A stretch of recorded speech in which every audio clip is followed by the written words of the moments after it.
Hey guys, welcome back to ASHtube. ഞാൻ ഇന്ന് ഉണ്ടാക്കാൻ പോകുന്നത് ഒരു നോർത്ത് ഇന്ത്യൻ ഡിഷായിട്ടുള്ള രാജ്മ സബ്ജിയാണ്.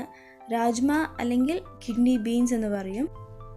ഇതിൽ വന്നിട്ട് പ്രോട്ടീനും പൊട്ടാഷ്യവും അയണും ഫൈബറും ഒരുപാട് അടങ്ങിയിട്ടുള്ളതുകൊണ്ട് ഇത് ഡയബറ്റിക് പേഷ്യൻസിനും അപ്പോൾ തന്നെ വെയിറ്റ് ലോസ് പ്ലാൻ ചെയ്യുന്നവർക്കും സ്കിൻ ട്രബിൾസ് ഉള്ളവർക്കും ഒക്കെ ഇത് നല്ലൊരു സ്യൂട്ടബിൾ ആയിട്ടുള്ളൊരു പൾസസ് ആണ്. ഈ രാജ്മ ബീൻസ് നമ്മൾ നന്നായിട്ട് കുക്ക് ചെയ്ത് തന്നെ കഴിക്കണം.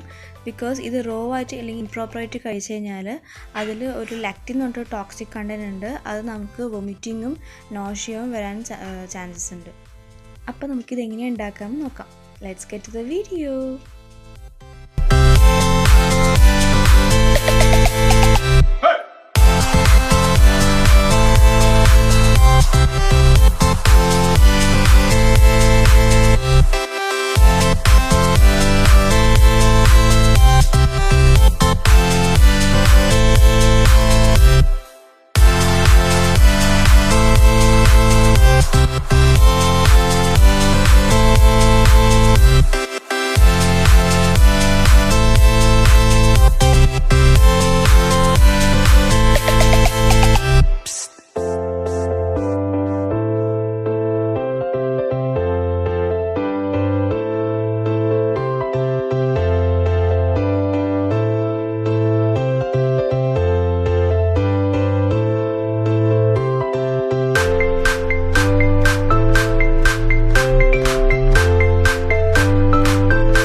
അപ്പോൾ നമ്മുടെ രാജ്മ സബ്ജി റെഡിയായി കഴിഞ്ഞു.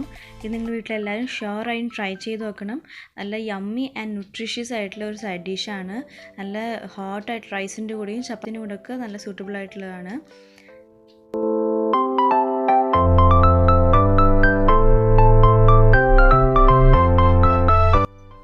എൻ്റെ ചാനൽ ASHtube എല്ലാവരും ലൈക്ക് ചെയ്യണം, ഷെയർ ചെയ്യണം, സബ്സ്ക്രൈബ് ചെയ്യണം. തൊട്ടടുത്തുള്ള ആ ബെല്ലൈക്കനും കൂടി ഒന്ന് ക്ലിക്ക് ചെയ്യണം കേട്ടോ. Thank you for watching. Happy fooding.